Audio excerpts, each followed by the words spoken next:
Hello students, कैसे हो आप सब। बेटा जो हम कोरोना क्विज की तैयारी कर रहे हैं उसी के लिए मैं एक और वीडियो लाया हूँ। इससे पहले हम 100 के आसपास बेटा क्वेश्चंस कर चुके हैं। आज मैं आपको नए 30 क्वेश्चंस आपके लिए लाया हूँ जो आपको और ज़्यादा मदद करेंगे। इस बार मैंने थोड़ा सा इसका फॉर्मेट भी चेंज किया है जिससे कि आपको पीडीएफ फाइल की जरूरत नहीं पड़ेगी। आप स्क्रीन से ही सीधा भी इन क्वेश्चंस को आराम से लिख सकते हैं। तो स्टार्ट करते हैं हमारे जो मेन क्वेश्चंस हैं। बेटा इसको लाइक और सब्सक्राइब जरूर करना जिससे आपको जो भी नई वीडियो मैं कोरोना क्विज के ऊपर डालूं वो डालते ही आपको मिल जाए। ठीक है, तो स्टार्ट करते हैं बिना टाइम वेस्ट के हमारे नेक्स्ट 30 क्वेश्चंस पर। पहला क्वेश्चन है, कोरोना के लक्षण कितने दिनों बाद दिखाई देते हैं। तो बेटा जो कोरोना के जो लक्षण है वो अमूमन जो है 2 से 14 दिन के बीच में दिखाई देने आरंभ करते हैं। और ये कौन कौन से लक्षण हैं ये आपको पता ही है कि जुकाम हो जाना, गला खराब होना, खांसी आना और इसके अलावा बुखार होना। तो ये कुछ कोरोना के जो लक्षण हैं वो 2 से 14 दिनों के अंदर अंदर दिखाई देने लग जाते हैं। अगला प्रश्न है, सैनिटाइजर में कितने प्रतिशत अल्कोहल की मात्रा होती है। तो जो हम सैनिटाइजर यूज करते हैं उसमें कम से कम 60% अल्कोहल की मात्रा होनी चाहिए, तब तो वो असर करेगा या उसका कोई बेनिफिट होगा, वरना उसका बेनिफिट नहीं होगा। तो कम से कम अल्कोहल की 60% मिनिमम डोज जो है वो उस सैनिटाइजर में होनी चाहिए। नेक्स्ट क्वेश्चन है, कोरोना के इन्फेक्शन के लिए कौन सा टेस्ट किया जाता है। तो कोरोना के इन्फेक्शन के लिए जो है वायरस का टेस्ट जो है वो किया जाता है। तो वायरस का टेस्ट जो है वो कोरोना के इन्फेक्शन के लिए किया जाता है। अगला प्रश्न है, कोरोना के मुख्य लक्षण क्या क्या हैं। तो जैसे मैंने आपको पहले भी बताया, हम टीवी में भी देखते हैं, सांस लेने में दिक्कत होना, ये तो सीवियर जब कंडीशन हो जाती है तब होता है। इसके अलावा खांसी है, जुखाम है, बुखार है, ये चीजें जो हैं वो कॉमन सिम्टम है। और सांस लेने में दिक्कत जो है सीवियर केस जब हो जाता है, जब बहुत ज्यादा कोरोना संक्रमित व्यक्ति हो जाता है तब उसको सांस लेने में भी दिक्कत आती है और उसके लिए उसको फिर आर्टिफिशियल ऑक्सीजन के ऊपर रखा जाता है। अगला प्रश्न है, विश्व में सबसे ज्यादा कोरोना से प्रभावित होने वाला देश कौन सा है। तो अभी तक विश्व में जो सबसे ज्यादा प्रभावित हुआ है कोरोना से वो है अमेरिका। अमेरिका जो है उसके अंदर जो कोरोना संक्रमित व्यक्तियों की संख्या है, मरने वालों की संख्या जो है वो सबसे ज्यादा है। अगले प्रश्नों पे चलते हैं, जो बाहर के देशों से भारत में आते हैं उनको क्या किया जाता है। तो देखो उसके लिए एक शब्द यूज किया जाता है, क्वारंटाइन। क्वारंटाइन का मतलब है उसको बिल्कुल आइसोलेशन में रखा जाता है और सभी जो दूसरे व्यक्ति हैं उनसे बिल्कुल अलग रखा जाता है, उसका टेस्ट किया जाता है और ये देखा जाता है कि वो व्यक्ति जो है वो कोरोना से संक्रमित है या नहीं है। तो उसको अलग रखने की जो ये प्रक्रिया है उसको कहते हैं क्वारंटाइन। एक और शब्द जो है बेसिकली बार बार आता है, कंटोनमेंट एरिया और बफर जोन। ठीक है, तो ये क्या है, ये मेरे से एक दो बच्चों ने पूछा था कि सर ये बताइए कि क्या है, कि कंटेनमेंट जोन क्या होता है, कंटेनमेंट जोन, और दूसरा बफर जोन क्या होता है। तो बेटा जहां पे कोई व्यक्ति संक्रमित मिलता है, जहां कोरोना वायरस का कोई व्यक्ति पहचान की जाती है कि वो कोरोना पॉजिटिव है, तो वो जो 1 किलोमीटर का एरिया है, जो उसके आसपास के और लोग हैं 1 किलोमीटर के अंदर के, उनको जो है वो कहा जाता है कंटेनमेंट एरिया। उसके अंदर उनका बिल्कुल रिस्ट्रिक्टेड मूवमेंट होता है, वहां पे कोई अपने घर से बाहर इधर उधर नहीं घूम सकता।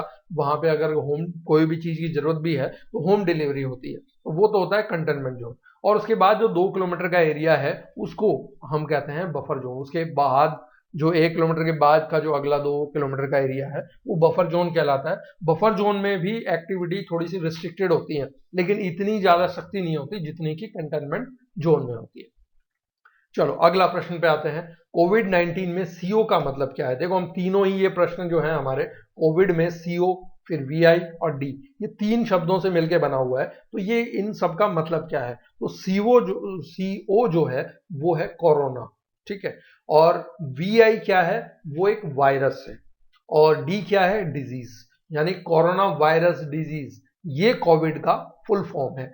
ये 3 अक्षरों से मिलकर बना हुआ है, सीओ, वीआई एंड डी से।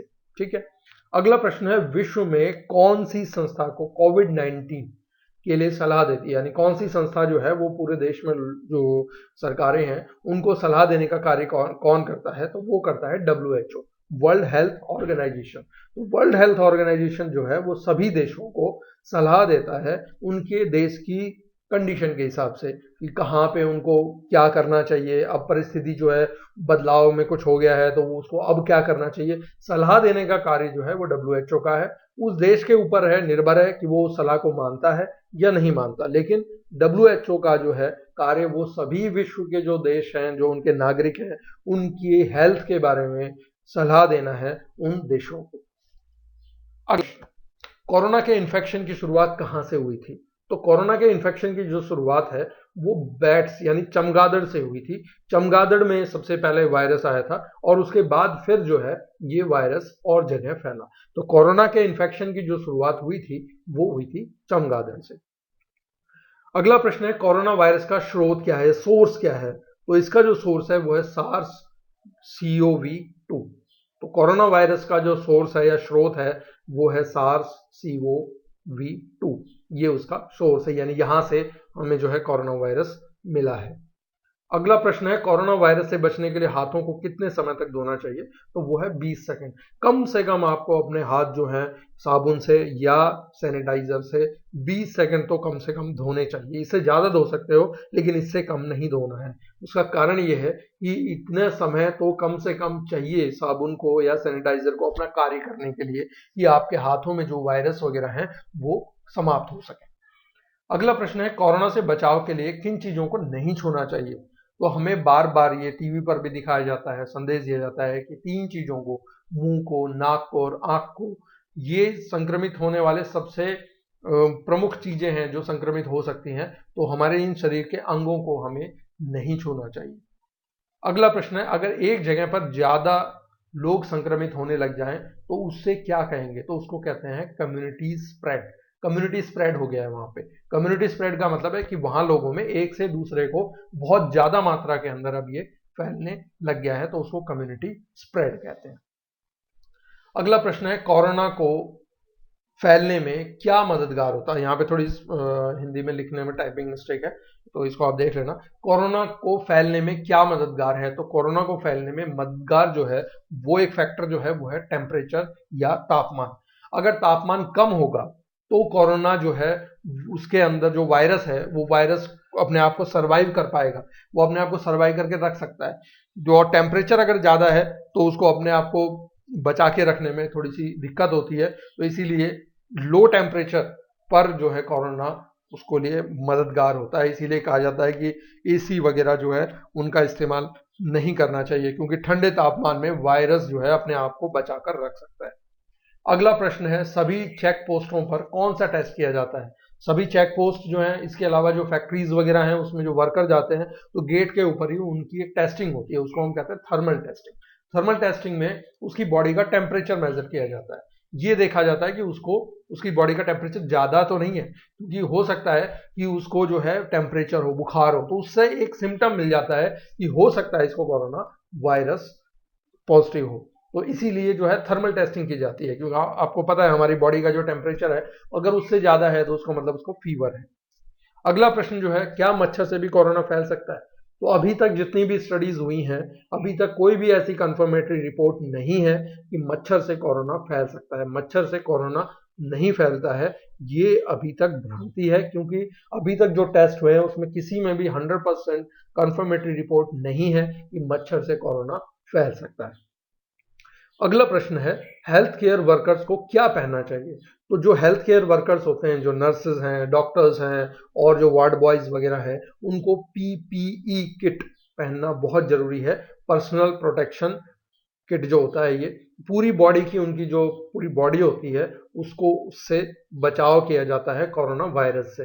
पूरी बॉडी उनकी ढकी हुई होती है तो उससे कोरोना वायरस के संक्रमण होने की संभावना कम हो जाती है, क्योंकि उन्हें जो मरीज होते हैं, जो कोरोना वायरस से संक्रमित लोग हैं, उनकी सेवा करनी पड़ती है, उनका इलाज में वो लगे रहते हैं।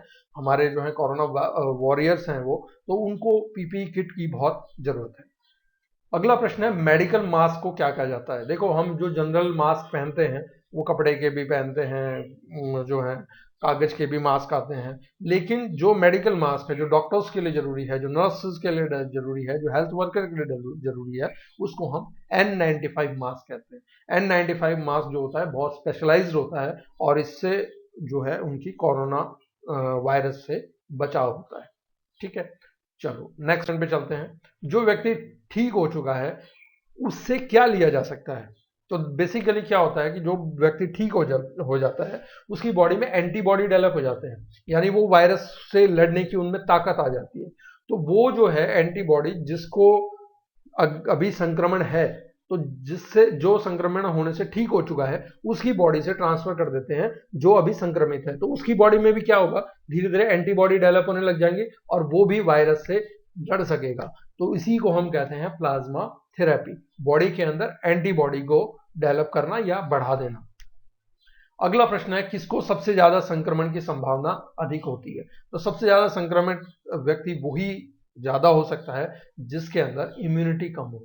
अगर उसकी बॉडी में इम्यूनिटी कम है तो वो जो है उसको सांस लेने में भी दिक्कत हो सकती है, हो सकता है कि वो कोरोना वायरस से न लड़ पाए क्योंकि उसकी बॉडी में इम्यूनिटी कम है। ठीक है, उसकी लड़ने की क्षमता कम है, तो वो जो व्यक्ति है उसके अंदर संक्रमण होने की संभावना अधिक होती है। इसीलिए कहा जाता है गर्म पानी पीना चाहिए। ठीक है, हमें तुलसी काढ़ा वगैरह जो आते हैं वो यूज करने चाहिए, तो उससे बॉडी के अंदर इम्यूनिटी बढ़ती है। अगला प्रश्न, जिस व्यक्ति में कोरोना के लक्षण दिखाई नहीं देते हैं उसको क्या बोलते हैं? देखो, ज्यादातर सब में कोरोना के लक्षण दिखाई देते हैं, लेकिन अभी कुछ ऐसे केसेस आने लग गए हैं कि जहाँ पे उसको ना तो खांसी है, ना उसको जुकाम है, ना उसका गला खराब है। तो ऐसे व्यक्ति जो होता है जिसके अंदर ये लक्षण नहीं दिखाई देते उसको हम कहते हैं एसिम्टोमेटिक। जिसके अंदर ये लक्षण दिखाई देंगे वो सिम्टोमेटिक है, और जिसके अंदर ये सिम्टम नहीं दिखाई देते या लक्षण नहीं दिखाई देते उसको हम एसिम्टोमेटिक कहते हैं। अगला प्रश्न है, WHO वर्ल्ड हेल्थ ऑर्गेनाइजेशन ने कब कोरोना को कोविड-19 का नाम दिया था? ये एक बहुत इंपॉर्टेंट डेट है, इसको आपको याद रखना है कि WHO ने कोरोना को कोविड-19 का नाम जो है वो 11 फरवरी 2020 को दिया था। ठीक है, तो आप इसको देखो वैसे भी याद रख सकते हो, फरवरी का महीना 2020 तो है ही, और 11 यानी एक एक का जोड़ 2, तो ये ट्रिक से भी आप इसको याद रख सकते हो। कोविड-19 का नाम जो है 11 फरवरी 2020 को दिया गया था। अगले प्रश्न पे आते हैं,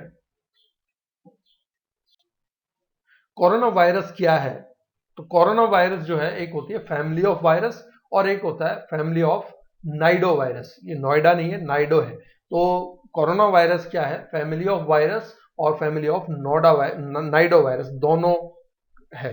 ठीक है, अगला प्रश्न है, कोरोना से बचाव के लिए कितने फीट की आपस में दूरी आवश्यक है? तो कम से कम 6 फीट की दूरी वो दो व्यक्तियों के बीच में होनी चाहिए कि जिससे कि जो कोरोना है वो वायरस जो है वो एक व्यक्ति से दूसरे व्यक्ति तक ना पहुंच सके। अगला प्रश्न है, किस राज्य सरकार ने इंडियन नेवी से ऑक्सीजन की आपूर्ति के लिए MOM साइन किया है?